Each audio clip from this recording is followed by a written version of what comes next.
cinématographique. C'est Arsène Lupin, c'est Thomas Crown, c'est la série Cat-Size quand on était petit. Et la vérité, c'est que plus on trouve des suspects, plus je suis désolé, on s'éloigne de Steve McQueen, de Pierre Brosnan, de Georges Clooney. All right, before we get started, nobody's on the line here yet. What I'm about to propose to you is both highly lucrative and highly dangerous. Georges Clooney dans Ocean's Eleven qui propose à ses acolytes du danger, de l'argent, une aventure.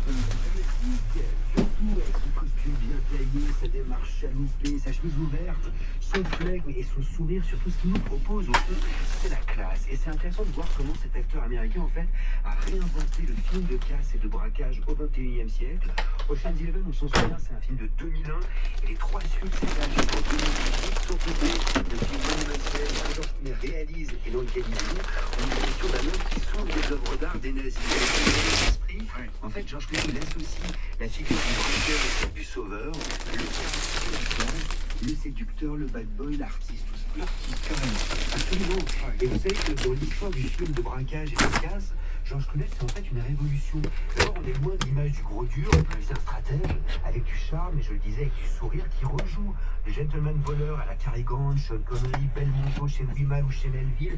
Mais il le fait moins pour l'argent ou pour la morale, lui, que pour le plaisir. Avec lui, en fait, on sort du film noir, le casse, ça devient de l'intelligence, mais c'est surtout de la joie. Et une joie, Thomas, collective, où il est toujours, c'est intéressant, le chef d'orchestre d'une équipe un petit peu bizarre qu'il rassemble. Avec lui, en fait, le casse, ça devient une sorte d'utopie collective. Ouais, mais c'est aussi du très grand spectacle. Tout à fait. Et le vol des bijoux de la couronne au Louvre par une équipe organisée en 8 minutes chrono sur le papier, c'est tout autant spectaculaire.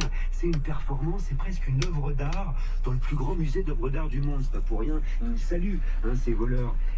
Et c'est vraiment comme ça d'ailleurs que le casse est présenté. Tant qu'on n'a pas retrouvé en réalité les suspects, mais quand on les retrouve, c'est autre chose. Alors vous me direz, tant mieux, ils vont être jugés. Mais moi, je suis désolé, Georges Clooney, quand il s'est attrapé lui, c'est pour une broutille. Il s'en sort toujours avec le sourire. Moi, je préfère le cinéma. Vous le disiez, Georges Clooney qui a salué les braqueurs et ils ont fait du très très bon boulot. C'est vraiment dingue de cambrer le Louvre en pleine journée au milieu des touristes. C'est vrai. Mais en même temps, il dit quand même que c'est terrible.